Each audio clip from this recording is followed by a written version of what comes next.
pacientes y sí se puede calcular tasa de incidencia. Esos son los datos. 2010, 9 casos de 23 pacientes, 2011, 10 de 26, 2012, 10 de 20 y 2013, 2 de 20. Entonces, ¿cuál sería la incidencia?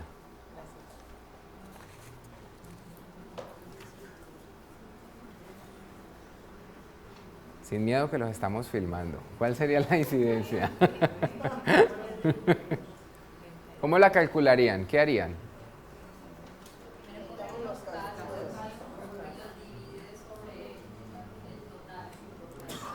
Casos divididos sobre el total.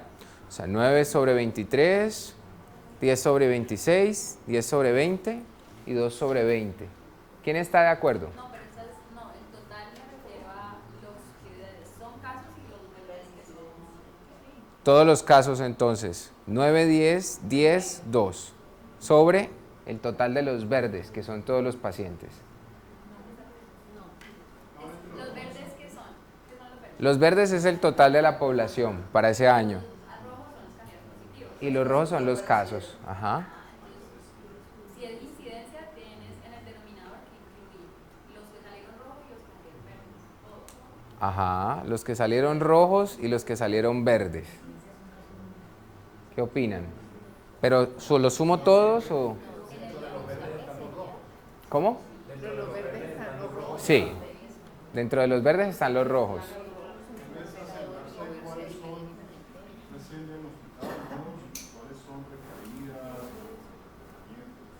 Listo, ¿cuáles son recién diagnosticados y para sacar incidencia? ¿Qué diferencia entre una incidencia y una prevalencia?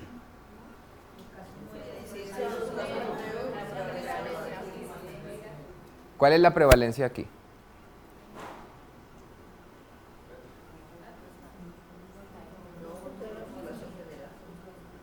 La incidencia de los casos nuevos, por ejemplo, en el 2010 el caso nuevo serían 9, ¿cierto? En prevalencia ya tendríamos que mirar cuántos casos activos hay.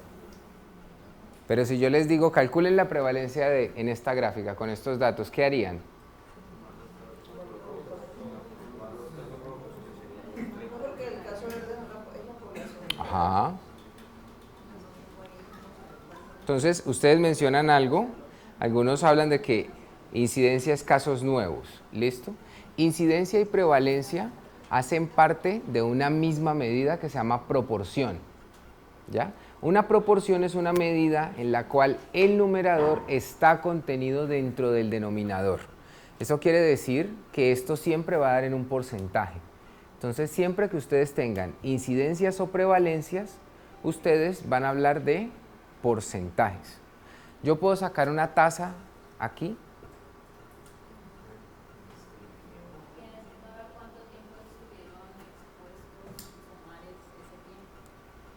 ¿Por qué es tan importante el tiempo? Porque se dice qué tan rápido se infectan. Porque me dice qué tan rápido se infectan. ¿Quién está de acuerdo con la doctora? Sí, la incidencia normalmente uno la ve en un año, ¿cuántos casos? En un año. Pero ¿quién está de acuerdo con el argumento del tiempo? Ustedes a veces escuchan tasas y escuchan hablar que la tasa de infección por tuberculosis es del 10%. ¿Qué es eso? ¿Eso es una tasa?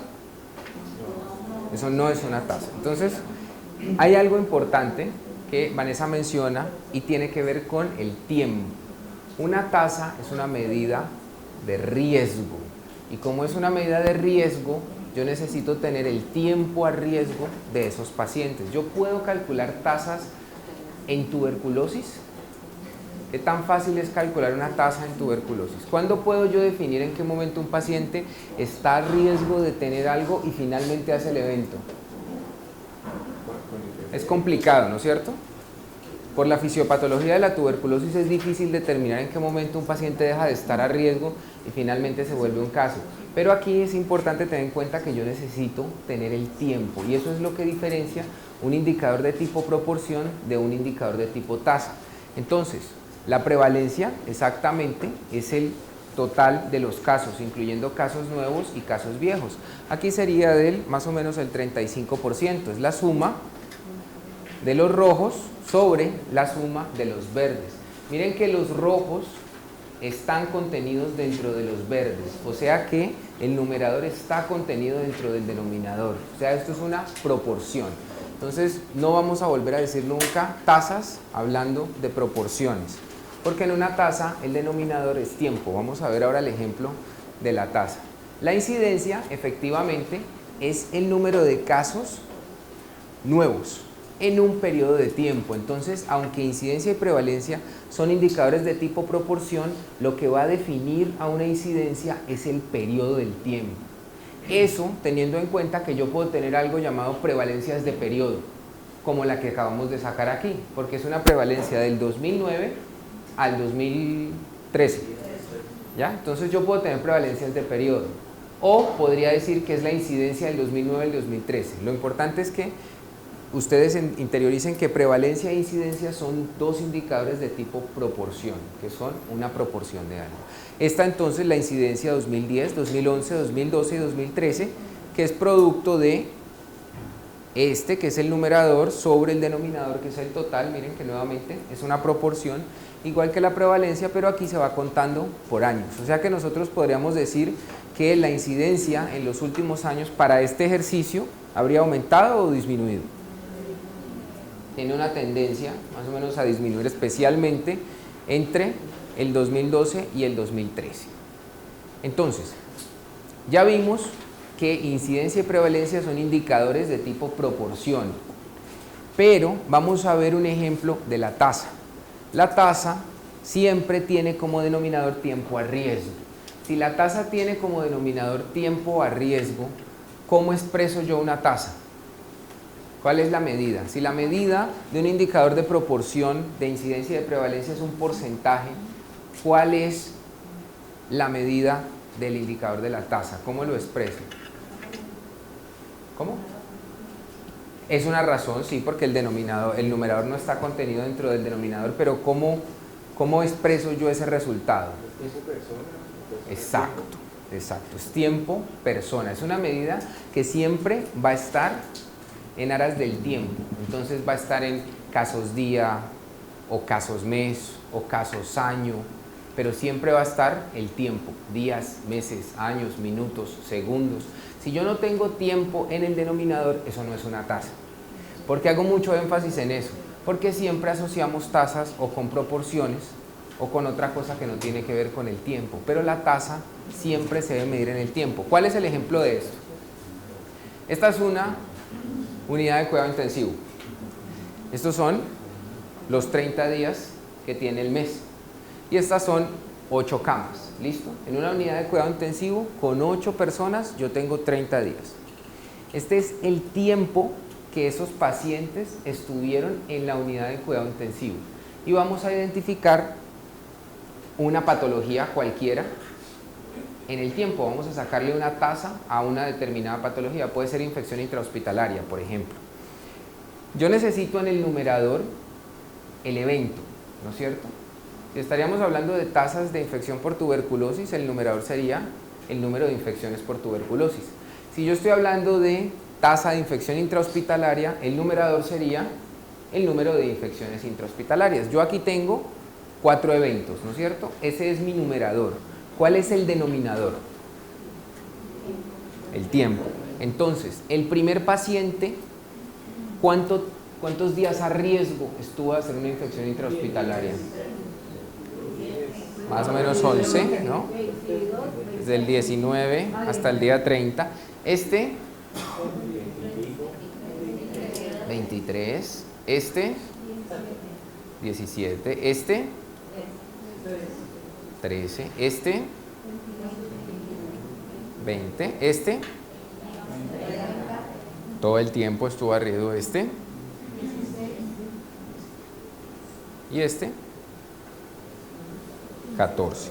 Entonces, ¿cuál es el denominador? ¿Suma todos los días? Exacto, la suma de todos los días. Yo tengo en el numerador los 4 casos, en el denominador tengo la suma de todos los días. ¿Listo? Producto de esa división sale un dato, 0.03. ¿Qué es eso? ¿Una tasa de incidencia? ¿Una qué? ¿Una tasa de incidencia? Una tasa de incidencia. Entonces ahí empezamos a hablar de otro término. Ustedes han escuchado tasa y han escuchado tasa de incidencia, ¿no es cierto? Tasa de densidad de incidencia. Es como un término más fino de la tasa. ¿Qué diferencias creen que hay entre una tasa y una tasa de densidad de incidencia?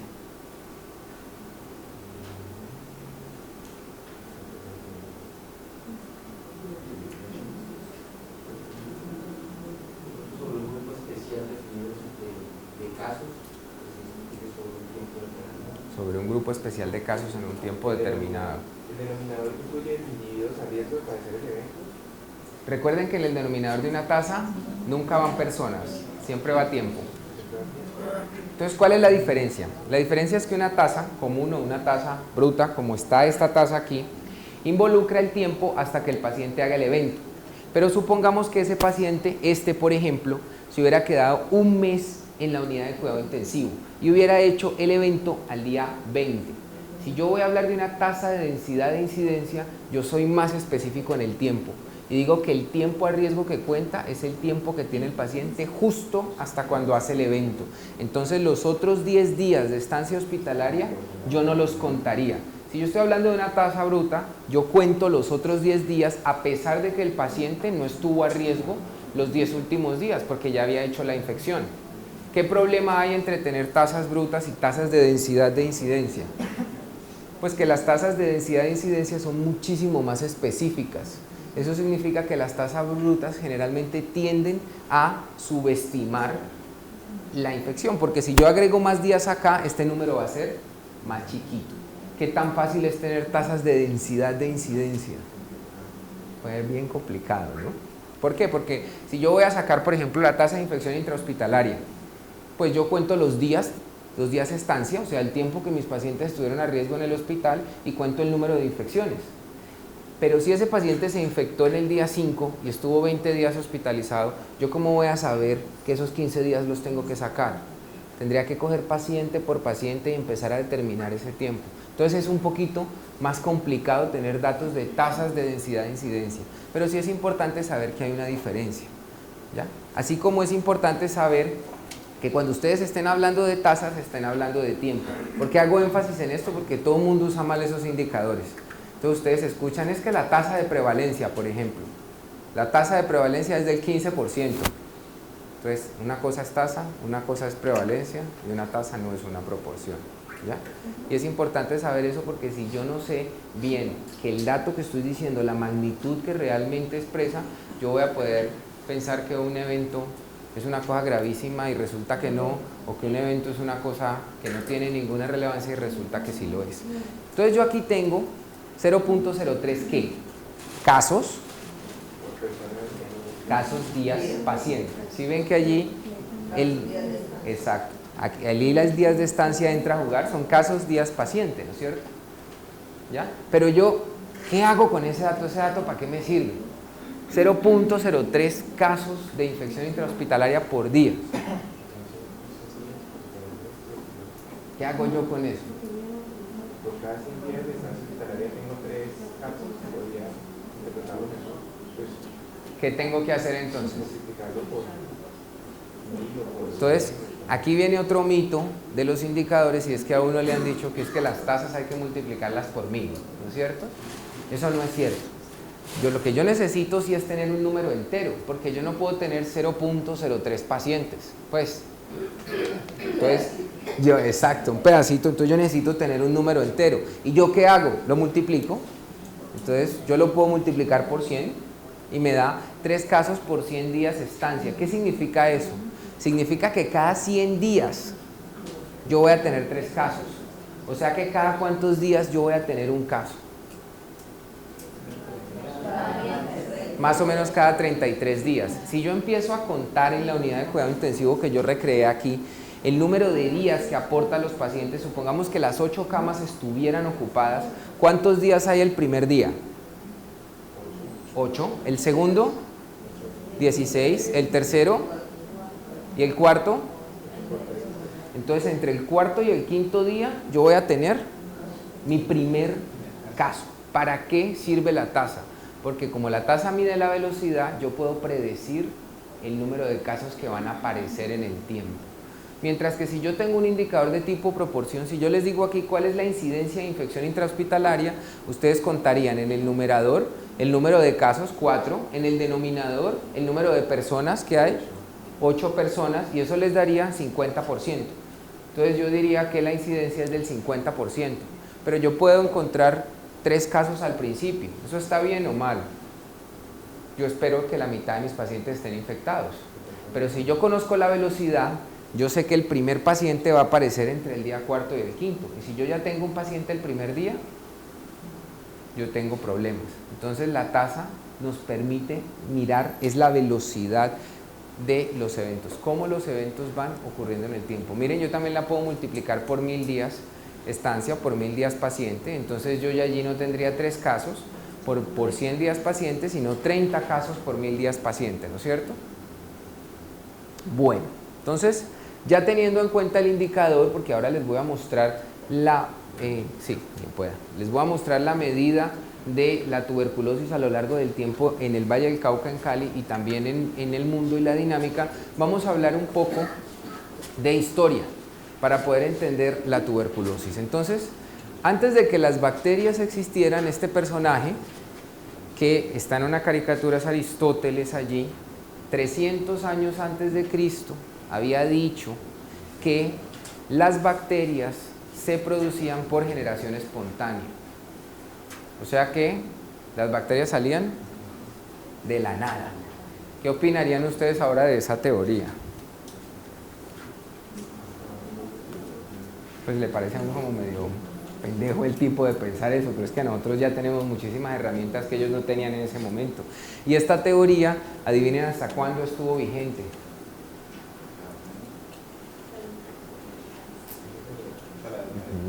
Hasta un poquito después del microscopio. Entonces, ¿qué pasaba antes? ¿Cómo evaluaban los eventos epidemiológicos desde la perspectiva de un brote o de una epidemia o de una pandemia antes? ¿A qué creen ustedes que le atribuían eso? Ellos. A castigos, a Dios. O sea, habían tantas cosas alrededor porque realmente la teoría científica que podía explicar esto pues era nula, porque las cosas salían de la nada. Y entonces aquí viene algo supremamente importante, que es primo hermano de la tuberculosis. La tuberculosis fue conocida durante mucho tiempo como la peste blanca, y es la peste negra. ¿Listo? La peste negra ha sido la epidemia que después se volvió una pandemia prácticamente, que acabó con más personas en la historia de la humanidad. Acabó con más de la tercera población de Europa. ¿De dónde creían ustedes que venía la peste negra? Hay muchas teorías, hay muchas personas que dicen que sí, la Yersinia pestis fue la que ocasionó esto, pero habían otras enfermedades que se transmitían por contacto, que estuvieron debajo de la peste negra y fueron lo que terminó de aumentar la mortalidad en los pacientes. En ese momento en realidad no se sabía, pero lo que sí se cree es que probablemente vino de la India, y aquí en Mesina, que era un sector comercial, empezó a través del Mar Muerto a diseminarse, en Haifa, perdón, hacia Mesina, que era otro puerto comercial. Entonces se cree que por una ruta comercial desde Haifa hasta Mesina, la peste negra llegó a la península itálica y desde allí se fue hasta toda Europa, incluyendo Inglaterra, acabando con más de la tercera parte de la población en ese momento. Bueno, no tenían cómo explicarla, y entonces viene en el siglo XVIII una persona, un italiano, que era muy curioso, llamado Francesco Redi, y él lo que hace es que hace un experimento en el cual coloca 3 pedazos de carne en 3 frascos, y uno lo cierra, y al otro le abre poros y el otro lo deja abierto.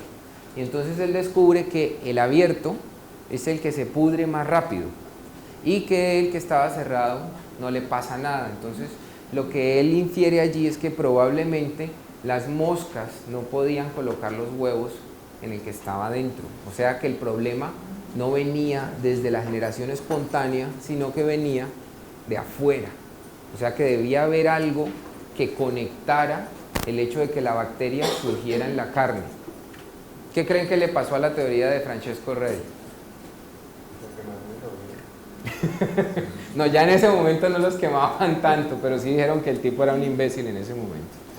Este otro señor, Fracastoro, también era otro italiano que hablaba de que las infecciones se transmitían o por el aire o por el contacto directo o por fomites. Pero pues todo el mundo decía que eso era una teoría estúpida porque la generación espontánea todavía estaba primando. Y es entonces cuando Leeuwenhoek, que era un científico, pero antes de eso era un comerciante, inventa el microscopio. Entonces, cuando él inventa el microscopio, empieza a observar algo que en ese momento llamaron animáculos, que son las bacterias que nosotros conocemos ahora, y decían, son como unos animalitos chiquitos que viven allí, pero no sabían de dónde venía, y este señor, que es Christian Ehrenberg, empezó a investigar muchísimo más sobre el origen de estas bacterias, empezó a tratar de hacer familias entre ellas para ver qué era lo que estaba pasando y se dio cuenta de que los animáculos eran diferentes, o sea que habían diferentes especies en ese momento. Pero no es hasta mediados del siglo XIX cuando Pasteur finalmente lanza la teoría microbiológica y tumba la teoría de la generación espontánea planteada por Aristóteles. Entonces, tuvo que pasar muchísimo tiempo antes de que alguien entendiera cuál era la dinámica de los procesos infecciosos y de la transmisión. Esto es importante tenerlo en cuenta, ¿por qué? Porque hubo muchas personas que se adelantaron a la historia, como estos personajes en el campo de infecciones como Ignaz Semmelweis o como Florence Nightingale, que pensaban que había algo más allá de la teoría de la generación espontánea, pero pues nadie les paró bolas hasta que este señor hizo la pasteurización. Entonces, después de él vinieron muchísimos descubrimientos rápidamente, muchos basados en el microscopio, muchos enlazados en teorías que se habían formulado 1 o 2 siglos atrás y que empezaron a traer todos los científicos, y entonces viene este personaje, que Robinson se los mencionó, que es Robert Koch, y entonces Robert Koch lanza unos postulados que han sido como uno de los pilares desde la perspectiva de las bases y los fundamentos de las enfermedades infecciosas, que son los postulados de Koch. En ellos entonces él formula que el agente patógeno tenía que estar presente en el caso de la enfermedad. ¿Esto de dónde venía?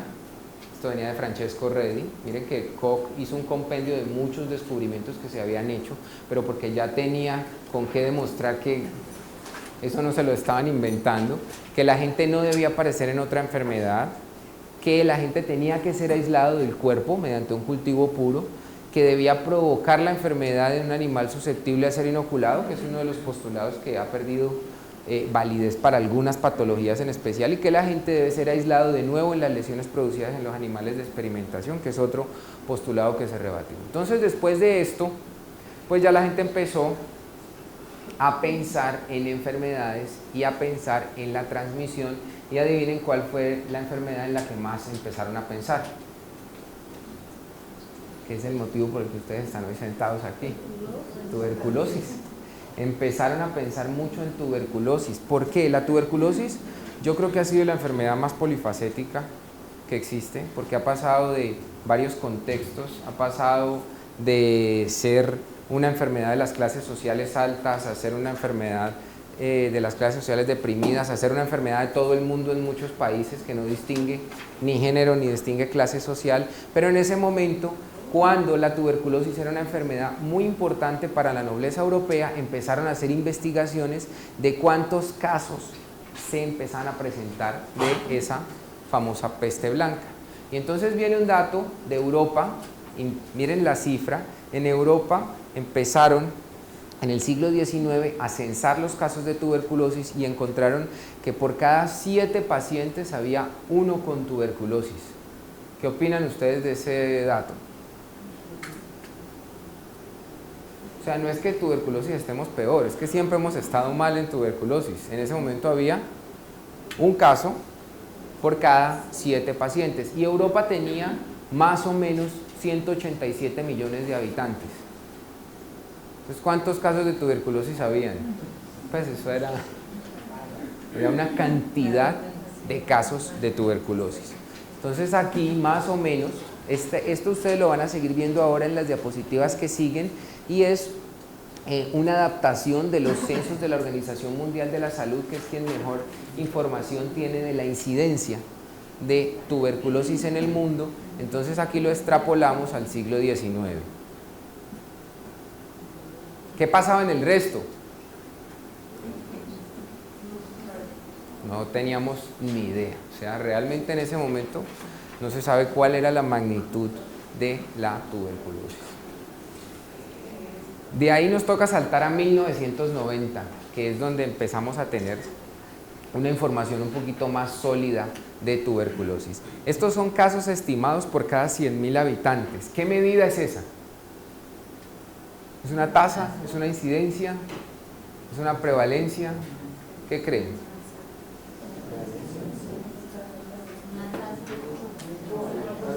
¿Puede ser una tasa? ¿Tenemos tiempo? Miren que no hay tiempo. Entonces, puede ser una prevalencia de punto, puede ser una incidencia de periodo en 1990, pero lo importante es tener en cuenta que es una proporción. De cuántos pacientes, de cuántos habitantes que yo tengo aquí, cuántos casos hay estimados de tuberculosis. Entonces, vamos a ver cómo se va comportando este mapa en el tiempo. Miren ustedes, menos de 100 casos por 100.000 habitantes. Toda América en ese momento tenía menos de 100 casos por 100.000 habitantes, y toda Europa, incluyendo Rusia, que es un país enorme, tenían menos de 100 casos por 100.000 habitantes. Miremos donde habían entre 100 y 300 casos por 100.000 habitantes. ¿Qué región es esta? ¿Qué hay por ahí?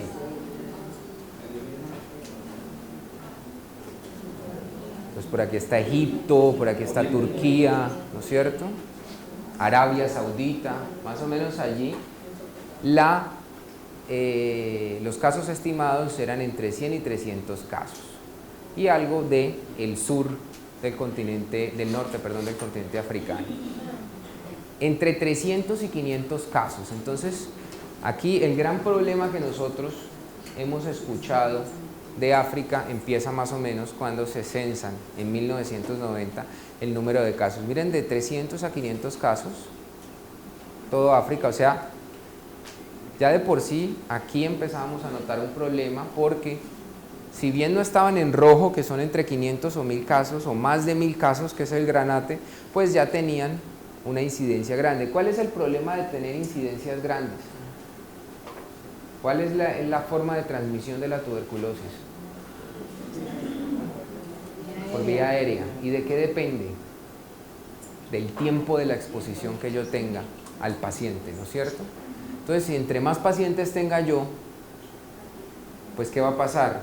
Pues voy a estar probablemente mucho más expuesto, va a existir mayor riesgo, y esta es la premisa por la cual la tuberculosis, entre más incidencia hay, es más difícil de controlar, porque es que el mecanismo de transmisión no es un mecanismo fácil de controlar. Y hay otro problema, y es que yo no puedo definir, como en muchos otros eventos en enfermedades infecciosas, hasta qué punto un paciente tiene efectivamente tuberculosis y hasta qué punto un paciente que no esté tan sintomático no la tenga, pero esté transmitiéndola.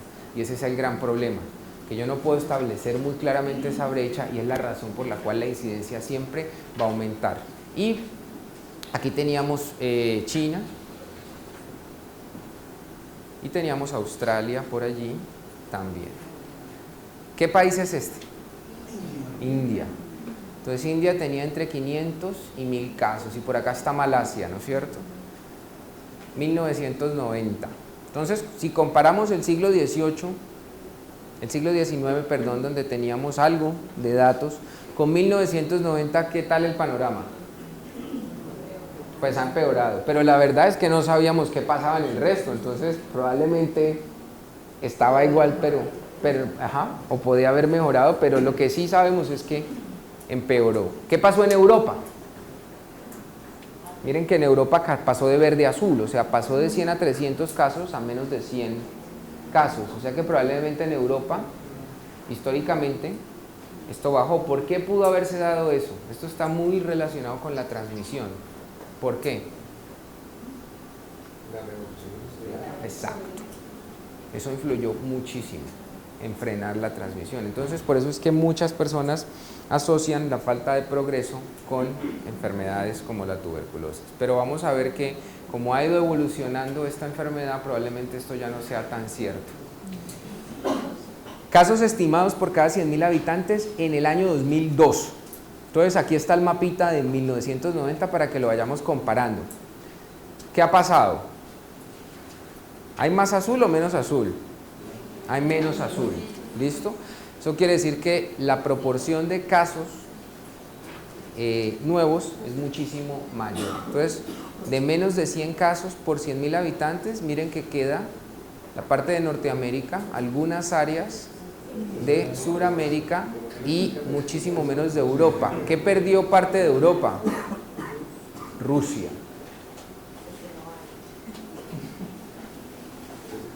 Entonces, ¿qué pasó aquí? ¿Qué ocurre aquí? Miremos primero Suramérica. Entre 100 y 300 casos, ¿qué áreas son estas?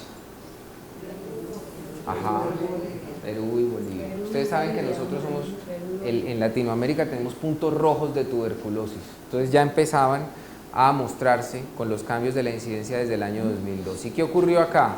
Entonces Rusia, miren en Rusia cómo aumenta considerablemente la incidencia. Aquí la incidencia parece mantenerse en el tiempo. ¿Qué pasó en África? ¿Qué perdimos? Miren que África estaba muy amarillo, ¿no es cierto? O sea, entre 300 a 500 casos por 100.000 habitantes. ¿Y qué pasó?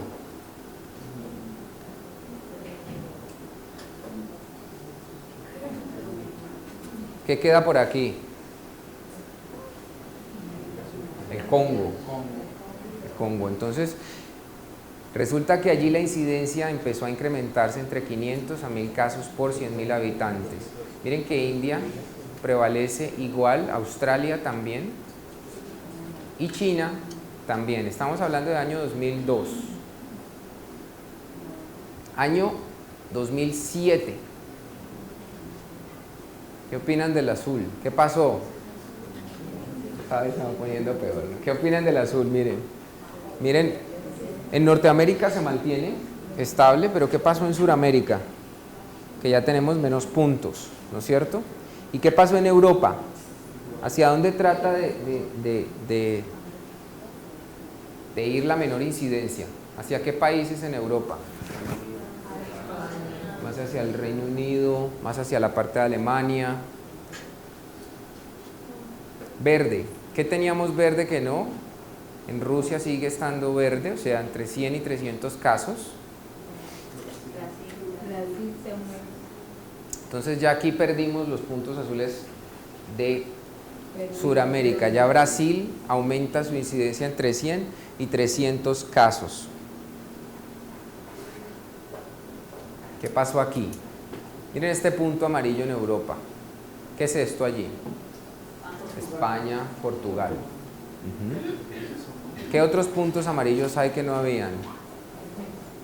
Algunos puntos amarillos en Rusia. Entonces algunos sitios en Rusia ya empiezan a mostrar incidencias entre 300 a 500 casos por 100.000 habitantes. Y miremos el rojo. ¿Esto estaba rojo? No, entonces esa parte norte del continente africano también empieza a tener una incidencia entre 500 y 1.000 casos. Y acá China empieza a mostrar esas incidencias. Entonces, hay un mito y es que creemos que el problema de la tuberculosis es un problema de Latinoamérica y de los países pobres. Y eso ha sido un argumento que se ha venido manejando por muchísimo tiempo.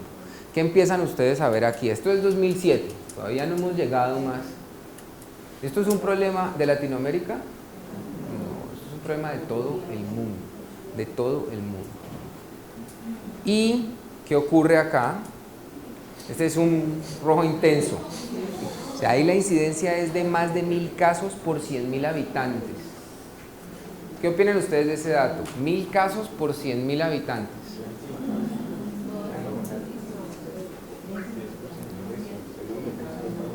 ¿Qué opinan de eso? O sea, puede empezar en el 10% y ser un poquito más alto.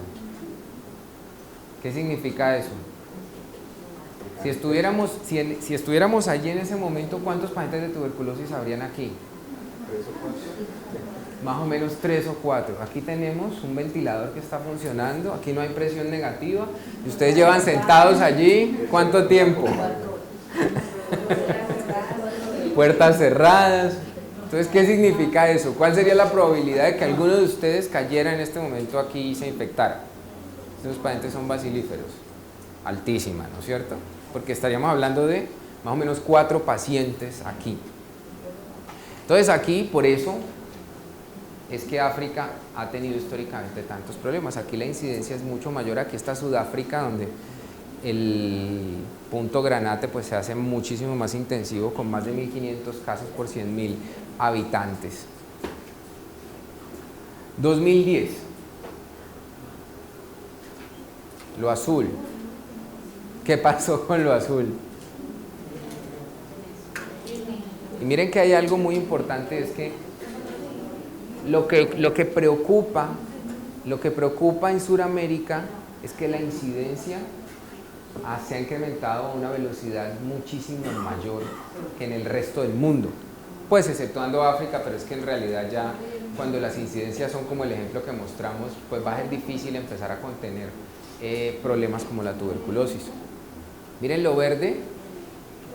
Entonces aquí ya teníamos a Brasil, por acá ya también teníamos a Rusia, tiene muchos cambios. Miren lo amarillo, ¿qué surgió por acá? Es un punto amarillo que estaba en azul. Miren que ahí hay algo importante, y es que también existen sitios donde realmente no se hace mucha búsqueda de esta enfermedad. Entonces allí establecer, si esto es en los que se busca, ¿qué pasará en los sitios donde realmente no sabemos cuál es la incidencia? Entonces realmente puede ser muchísimo mayor. ¿Qué ocurrió aquí? Esto sigue prácticamente igual, salvo que miren los puntos granates, que en este momento, para el 2010, ya están en prácticamente todo el continente africano, incluyendo Madagascar. Y miren por acá, estos puntos granates en la India y en el extremo sur de la China. Año 2010. Año 2012. ¿Qué perdimos? ¿Qué perdimos en Latinoamérica? La mayor parte de Brasil, Uruguay, Paraguay, ¿no es cierto? Miren Europa, se ha mantenido algo estable. ¿Qué pasó aquí?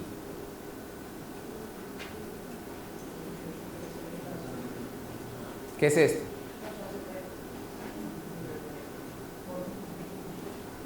¿Esto qué es?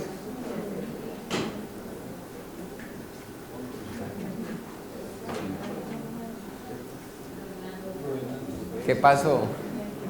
¿Ustedes creen que puede haber tuberculosis allá? O sea, en medio de ese frío y todo, ¿qué pasó? Miren la incidencia.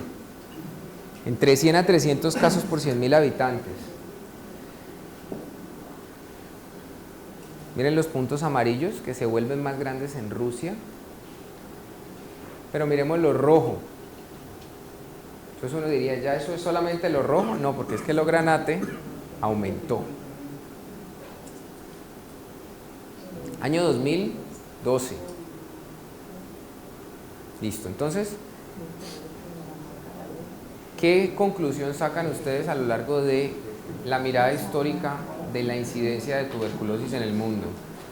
Entonces hay dos cosas grandes. Lo primero es que esto es un problema de todo el mundo. O sea, esto no es, tenemos que sacarnos de la cabeza que esto es una enfermedad de gente pobre, de gente con bajos recursos, en condiciones de hacinamiento. Eso no es cierto, eso es un mito. Tuberculosis es una enfermedad que desgraciadamente no hemos podido erradicar. Es la enfermedad más vieja del mundo, que nos ha costado, inclusive en los países desarrollados ha costado, porque si existiera un sitio que hubiera podido controlar la tuberculosis, estos puntos no existirían. ¿Ya? ¿Y en Cuba cómo? En Cuba alcanza? Es que es muy chiquitico para ver los puntos, pero en Cuba no sé. Lo que pasa es que hay sitios donde no se censa adecuadamente la incidencia de tuberculosis. Entonces no existen reportes. o hay reportes muy esporádicos. La Organización Mundial de la Salud trata de recrear estas incidencias en el tiempo, pero se vuelve complicado porque no en todos los sitios hacen reportes de la incidencia. Una pregunta, ¿con qué medimos nosotros la efectividad de los programas? Si por un lado estamos buscando más casos, estamos haciendo más, digamos así, camisajes y buscando más, y eso nos va a disparar la incidencia año a año. Entonces, ¿cómo medimos nosotros, por así poder decirlo, vamos a disminuirlos, ¿sí? Si los estamos diagnosticando más? Entonces ahí hay algo que es importante, es que para los programas de seguimiento a tuberculosis hay algunos indicadores que hablan de el tratamiento efectivo y hablan de la cura, pero lo que tú dices es cierto. Como estamos buscando más, obviamente los datos van a empeorar más. Entonces, hasta que no lleguemos a un equilibrio en que la búsqueda activa sea completa, no vamos a poder establecer realmente cuál es el impacto en las cohortes de tratamiento que se van a llevar. Ahora les voy a mostrar algunos datos de impacto en algunas cohortes de tratamiento, pero entre más buscamos, pues aquí la respuesta es clara, muchísimo más vamos a encontrar. O sea que por eso es que las incidencias, realmente la magnitud del problema de la tuberculosis nadie la sabe, porque los sistemas de búsqueda activa apenas están empezando a evolucionar, a pesar de que es una enfermedad que nos acompaña desde hace tanto tiempo.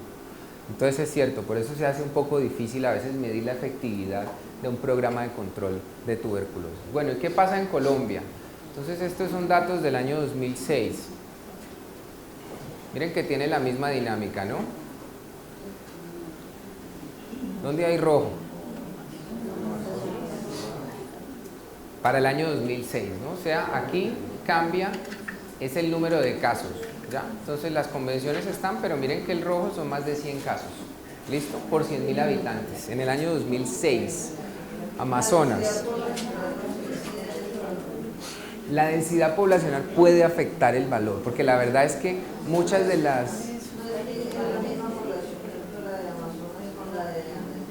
Exacto, exacto. Y muchas de las medidas de incidencia en nuestro país no se ajustan por población. Entonces eso es importante tenerlo en cuenta. Bueno, miren el año 2006 entonces, en donde habían entre 50 y 100 casos por 100.000 habitantes.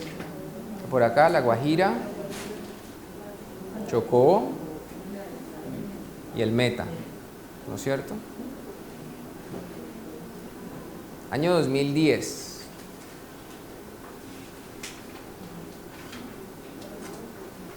¿Qué ven allí? ¿Qué pasó? ¿Qué es esto? Santander, ajá. Valle, Tolima, Amazonas. Y más de 500 casos por 100.000 habitantes, ¿en dónde? En el Valle, en un pedazo del Valle, en Antioquia. Entonces, ¿qué opinan?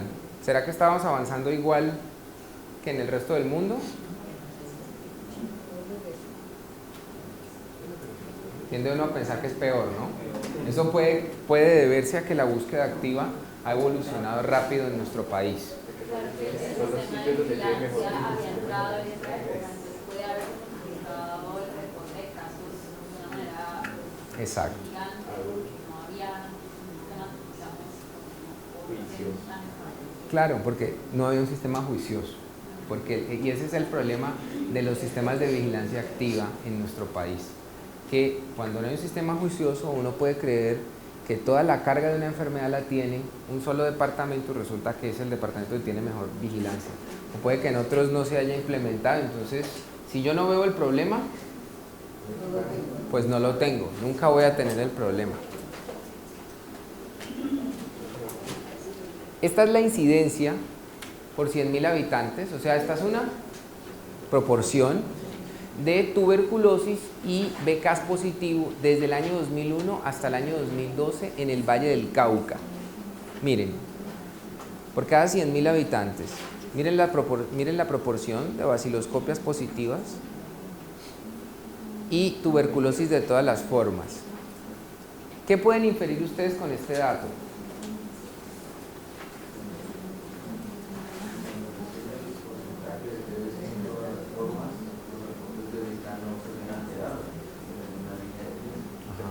está tiene su rendimiento y llega a un punto máximo de rendimiento diagnóstico. Ajá, también. O sea que si nosotros quisiéramos buscar tuberculosis incisivamente, ¿solamente nos quedaríamos con las baciloscopias?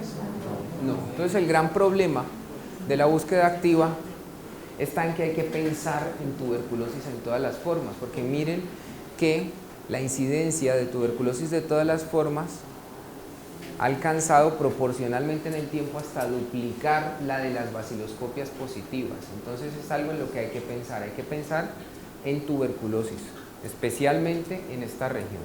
Y estos son los casos de tuberculosis por 100.000 habitantes entre el 2010 y el 2011. Aquí nuevamente, pues el número de casos, gracias a Dios, disminuye la escala.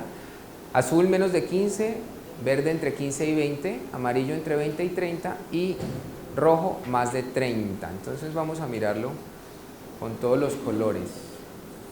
¿Qué opinan? ¿Qué son los puntos rojos?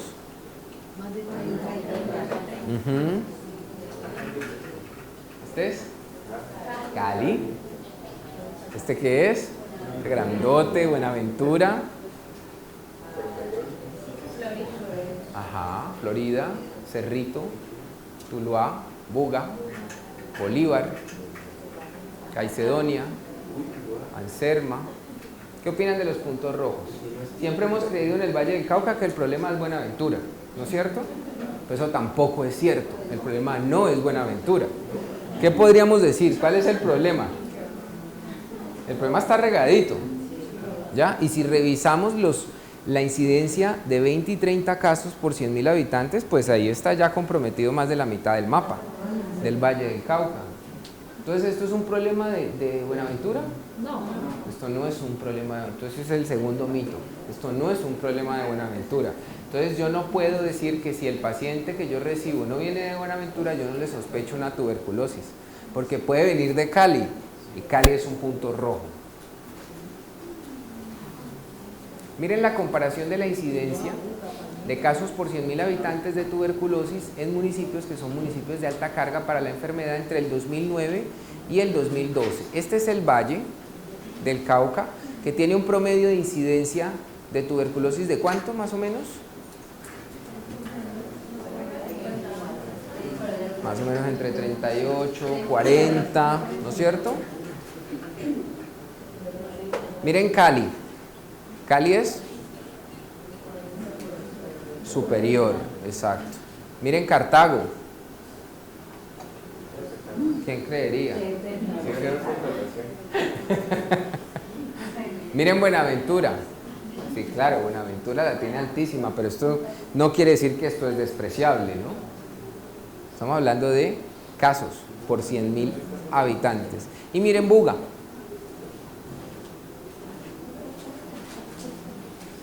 Miren la proporción de positividad en sintomáticos respiratorios del 2001 al 2012. Aquí están en azul los sintomáticos respiratorios esperados, en rojo están los examinados y en verde la proporción de positividad. Entonces miremos, miren los esperados, ¿listo? Que cada vez se esperan más, pero miren los examinados. Miren cuál es el promedio. Aquí pues el promedio era malísimo. Pero ¿cuál es el promedio? Miren los últimos años, más o menos. De 70.000, 80.000, se evalúan 40.000. ¿Qué tal les parece ese dato? Malo. O sea, no estamos a los sintomáticos respiratorios, no los estamos evaluando. O sea, se nos están escapando la mitad. Y recordemos con la anterior gráfica que la tuberculosis no solamente implica una baciloscopia positiva, o sea que adicional a esos que ya no estamos viendo, en los sintomáticos respiratorios donde la probabilidad de tener un BK positivo se hace mayor, estamos evaluando solo a la mitad. Y miren la proporción de positividad. ¿Qué opinan de eso? Por aquí en el 2004 hubo un pico, subió más, 5%, 2%,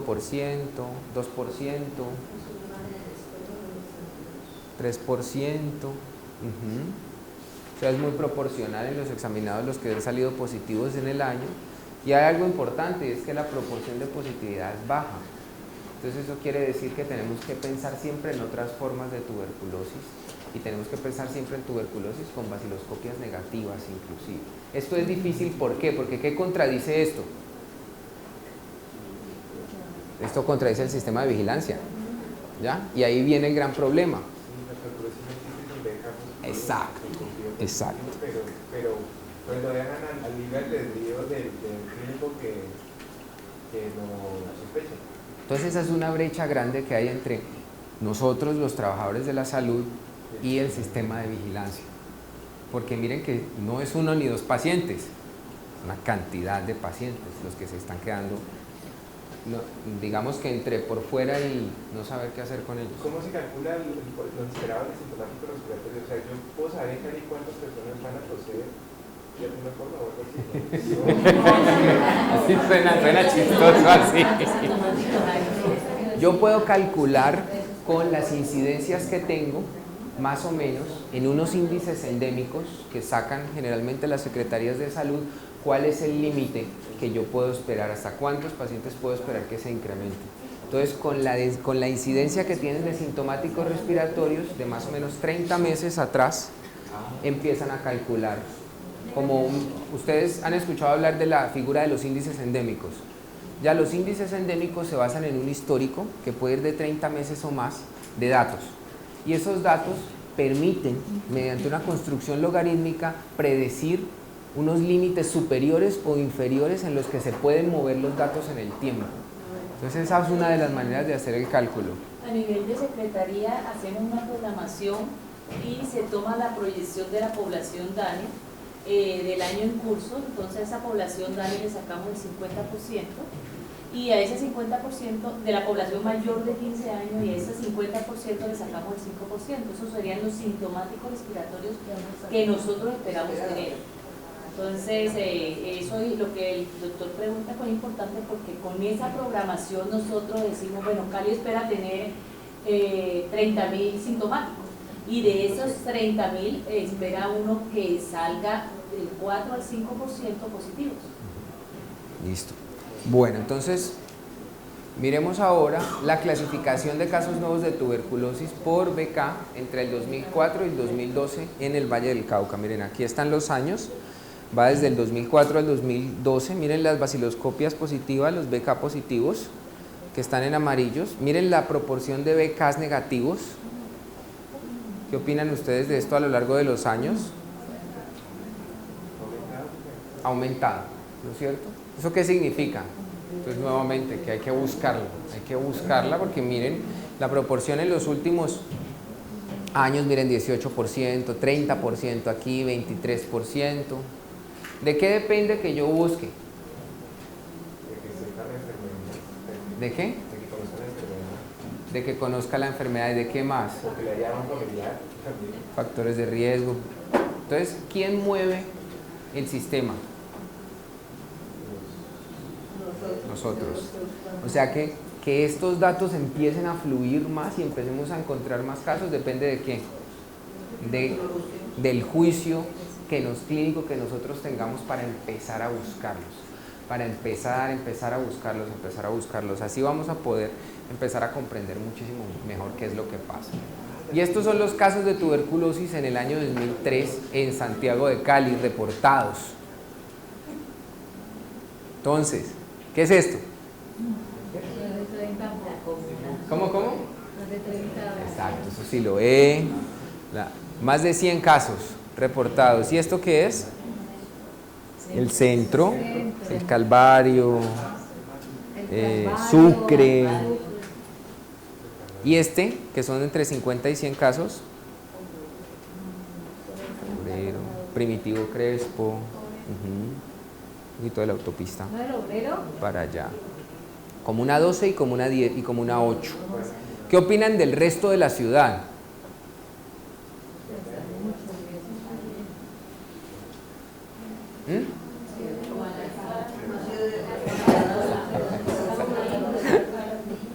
Primero nos falta más búsqueda.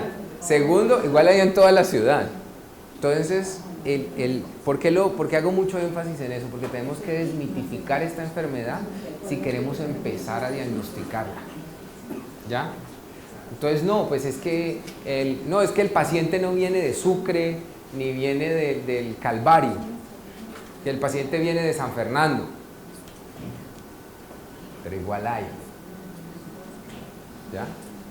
Entonces eso es importante que lo tengamos en cuenta para la sospecha. Miren la incidencia de casos por 100.000 habitantes en Cali. ¿Qué opinan? Desde 1990 hasta el año 2013.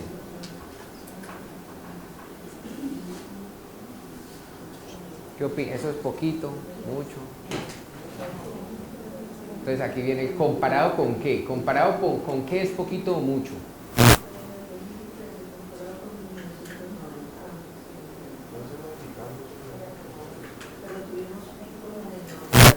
Ajá. Y en el 2003. Ahora, ¿qué importancia puede haber tenido, por ejemplo, el auge del narcotráfico que influye en el uso de psicóticos, de mala nutrición? Serían variables que de pronto sería bueno evaluarlas, ¿sí? Porque son variables que no se han evaluado. Y con respecto al mundo, ¿qué opinan ustedes de esa incidencia? Ustedes ya vieron más o menos cómo se distribuye la tuberculosis en el mundo.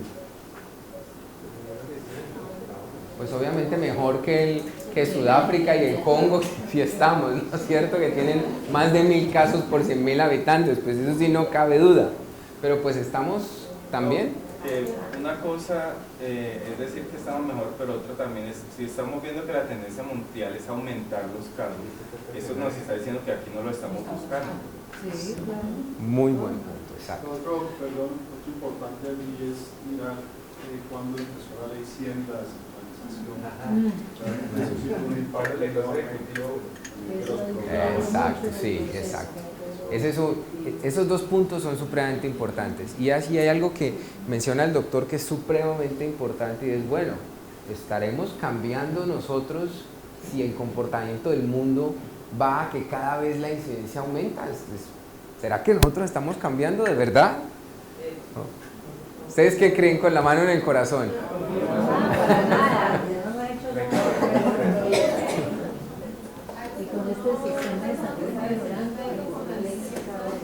Por lo menos cuando uno entra por el ente territorial, cuando uno mira el contrato, uno ve millones ahí plasmados.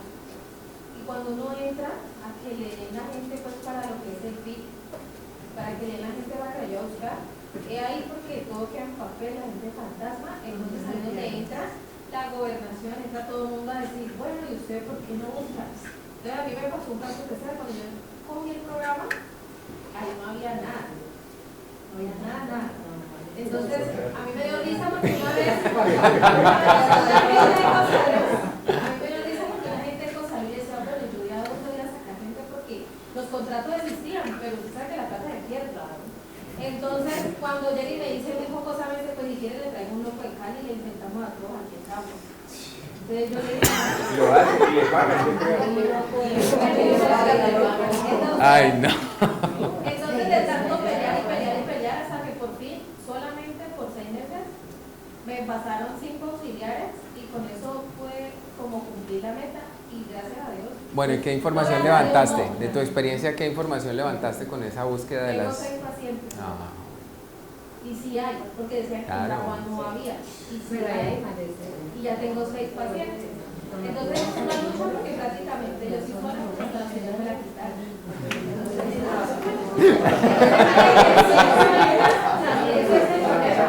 que es como le dicen, es que no buscan, no buscan. bueno, ese debate es importante generarlo, pues porque ustedes saben que o sea, la distribución de los recursos también debe ir muy orientada hacia los problemas del país y que también eso influye. No, yo quiero decir, aprovecho y me disculpan los médicos, pero es que los médicos también, llega el paciente con la tos y lo primero que supone es una bronquitis. No le mandan por casualidad la vacilocopia al paciente, le mandan de todo menos hacer una vacilocopia. No piensan en una pregunta. De capa todo el mundo.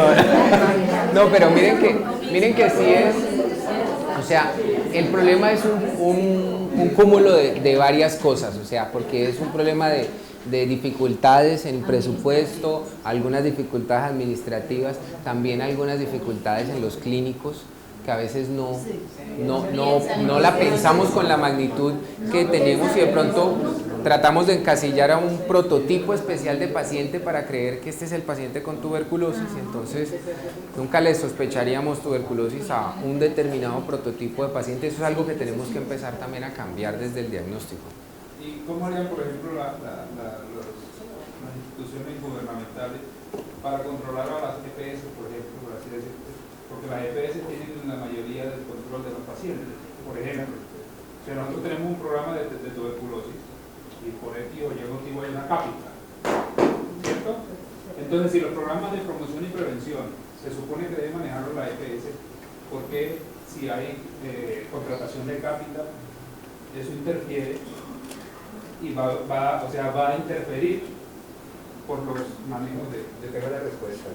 Sí, yo tengo la respuesta. No, es que hay una resolución que se llama la 4505 donde se supone que cada EPS tiene que rendir cuentas sobre cada una de las actividades de prevención y promoción, y no es como antes de, no, yo necesito que usted me haga 30 gastroscopias y le doy usted incentivo de EPS.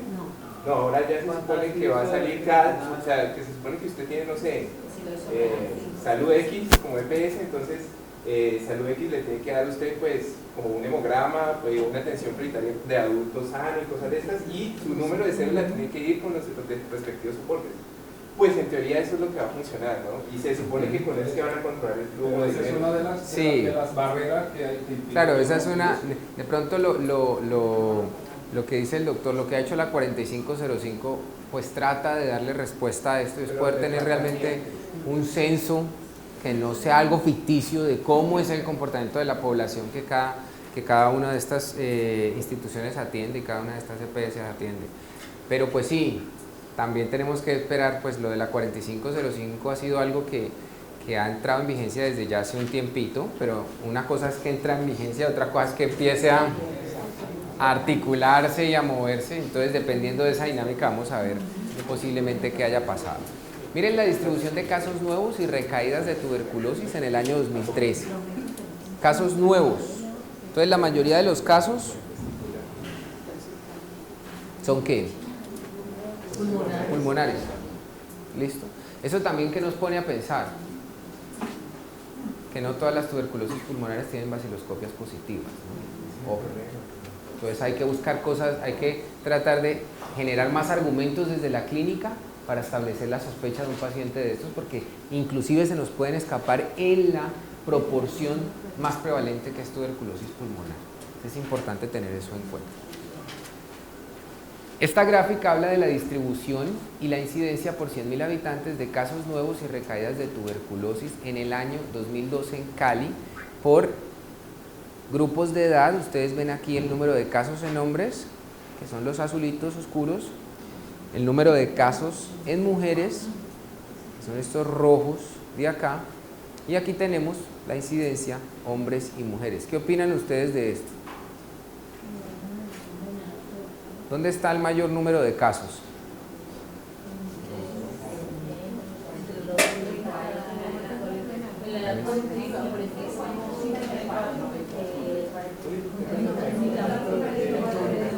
Más o menos común. Pero miren que hay algo importante. Entonces, ¿qué es que es el viejito que tiene tuberculosis, que llega tosiendo, que eso es cierto? No, o sea, joven. Miren gente jóvenes y miren el número de casos. Miren que la proporción hombres-mujeres probablemente sea superior entre la edad adulta más allá de 60 a 65 años, pero en general va muy 1 a 1 y hay que pensar mucha gente joven también. Este es el desenlace del tratamiento, que tiene mucho que ver con lo que hablábamos del seguimiento que mencionabas. Entre el 2013 y el 2010, la cohorte con baciloscopia positiva, miren aquí están los años en las columnas, pacientes curados por definición epidemiológica, pacientes con tratamiento terminado y abandonos. Miren tratamientos terminados y miren abandonos. ¿Qué opinan de esto? ¿Qué opinan de la proporción de abandonos? Se ha aumentado. ¿Cuál es el problema del abandono? La resistencia. El problema del abandono va directamente proporcionado con la resistencia. Ahora vamos a ver rápidamente un poquito de resistencia. Esta es la mortalidad en casos por 100.000 habitantes. ¿Ya? Entonces, ¿cómo sacaríamos la mortalidad? Miren el número de muertes. ¿Y qué es la mortalidad? ¿Vuelve a ser qué? ¿Qué tipo de indicador? Una proporción. Entonces no es la tasa de mortalidad, es la mortalidad. Entonces miren la mortalidad, 3.6, 4.3, 5.1. Miren en Cali. Y miren por rangos de edad la mortalidad.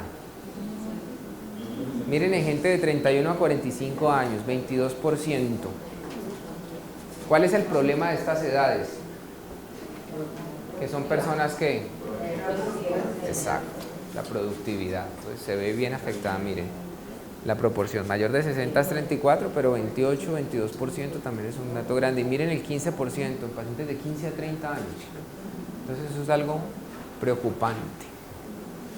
Bueno, entonces, ya que hemos recreado como la pesadilla de escenario que tenemos, miremos qué está pasando. Entonces hay muchos datos en el mundo preocupantes. La OMS habla de que 1/3 de la población mundial está infectada de tuberculosis y que cada segundo se produce en el mundo una nueva infección. Pues si nosotros miramos incidencias como las incidencias de África, pues obvio que es apenas lógico que la proporción de pacientes expuestos es altísima y la proporción de nuevos casos es grande. El mayor número de nuevos casos se registra en la región de Asia Sudoriental. Ustedes vieron en el mapa cómo cambiaba rápido. Y en África subsahariana, que está la incidencia entre 400 casos, más de 400 casos por 100.000 habitantes, pero vimos en algunas partes unas incidencias de más de 1.000 casos por 100.000 habitantes. El mayor número de defunciones y mortalidad más alta se registran en África, donde el VIH ha provocado un rápido incremento de la epidemia de tuberculosis. Entonces, si estamos hablando de VIH, también tenemos que mirar cómo es el comportamiento de la coinfección tuberculosis-VIH, especialmente en el Valle del Cauca. Miren, 2008 a 2012, casos de tuberculosis notificados, casos de coinfección, tuberculosis VIH. Y esta es la proporción, pues, de coinfección, que es de total de casos con infección del total de los casos notificados. ¿Qué opinan ustedes de la proporción de coinfección? ¿7%? 9%, 11%. ¿Qué les parece? ¿Qué les parece? Entonces, ¿cuál es el problema? Que hay algo de subregistro. ¿Y de quién depende eso? De que nosotros movamos el sistema. Y miren en Cali, más alta, ¿no? Bueno, el otro problema que mencionamos, sobre todo por la preocupación en la proporción de abandonos, es la proporción de pacientes con tuberculosis multidrogoresistente y con tuberculosis extremadamente resistente. Estos son los casos de reporte de pacientes con tuberculosis XDR, que es resistente no solo a la primera línea de tratamiento, sino a aminoglucósidos y quinolonas. Y miren ustedes los países que han reportado. ¿Qué opinan? Que evidentemente aquí falta una mano de puntos. Pero ¿qué más? Mire, nosotros hemos reportado. Ahí hay que mirarle según el panorama mundial, Colombia no tenía una tasa de una incidencia tan alta, ¿cierto?, como otros países, pero el hecho de que esté reportando ahí que hay tuberculosis resistente indica que es un claro indicador de que tenemos subregistro y que no estamos buscando activamente. Ese es un indicador indirecto de dos cosas. La primera, que probablemente hay un subregistro, como lo mencionas, y la segunda, que la proporción de abandonos está jugando un papel fundamental en la amplificación de resistencia. Ese es un punto que tenemos que tener en cuenta, sobre todo en nuestra región, donde se han reportado pacientes con estas características. Ahora vamos a ver un poquito cómo se ha comportado aquí. Entonces, Municipios con casos de tuberculosis multidrogoresistente, aquí están incluidos algunos que son monoresistencias o isobarrifa y tuberculosis extremadamente resistente. ¿Qué opinan? En consonancia con lo que mencionabas. O sea, esto es un problema grande que estamos subestimando. Pero miren que cuando revisamos el número de casos, entonces ustedes esperaban encontrar aquí 10.000 puntos gigantes, pero eso no es cierto. XDR en Tuluá, en Cartago, aquí, en Cerrito. Entonces, ¿cuál es la probabilidad de encontrarse uno con un paciente con tuberculosis XDR? En un bus. En el mío. Con aire acondicionado unidireccional. Grande, ¿no? Miren el número de casos de TB, MDR, XDR en el Valle. Entre el 99 y el 2011, 179 casos. Miren la proporción de XDR cómo ha ido aumentando. Y obviamente la tendencia de los MDR es hacia el incremento. En estos últimos 3 años también se han reportado muchos de esos pacientes.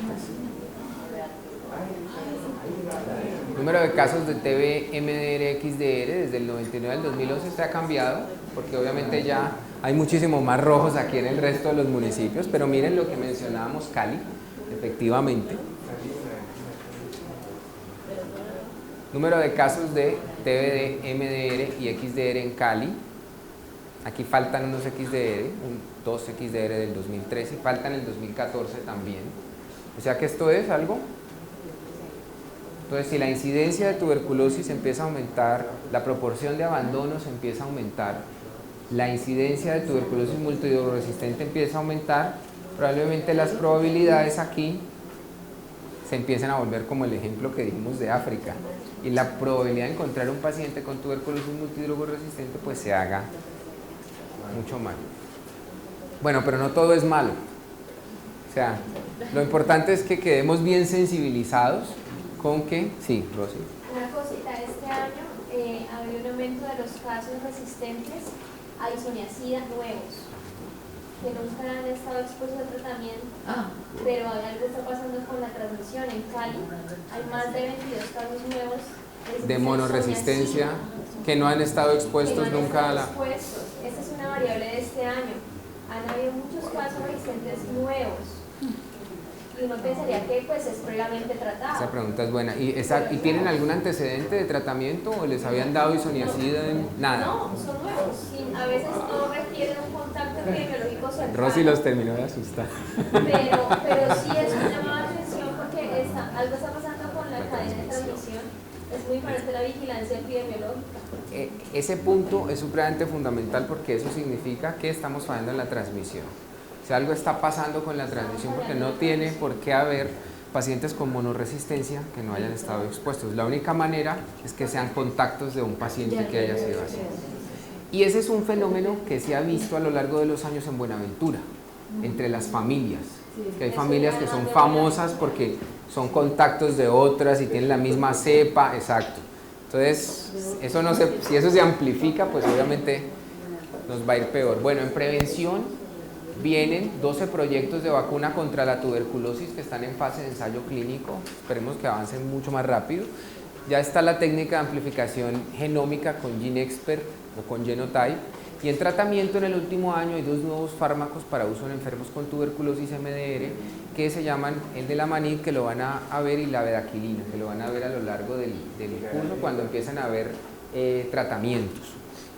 De estudios hay 3 en curso para cortar el tratamiento: el Remox, el Oflotub 3 y el Rifaquin, 2 de coinfección con VIH, que es el PROM y el Remember, y el ACTG 5279, que en el 2013 mostró que el tratamiento de la infección latente de tuberculoso en 2 meses era igual de eficaz que el clásico de 9 meses usando isoniazida y rifampicina. Entonces, pues vienen cosas nuevas. Yo siempre digo, es una lástima que estemos avanzando tan despacio en una enfermedad que lleva tanto tiempo, pero lo importante es que tratemos de desmitificarla porque si nos quitamos el mito de la tuberculosis vamos a poder buscarla mucho más. Y esa es la idea, poder quedar bien sensibilizados para tratar de buscarla y tener un panorama real de, bueno, o sea, así sea para saber si estamos peor, pues por lo menos para tomar medidas al respecto.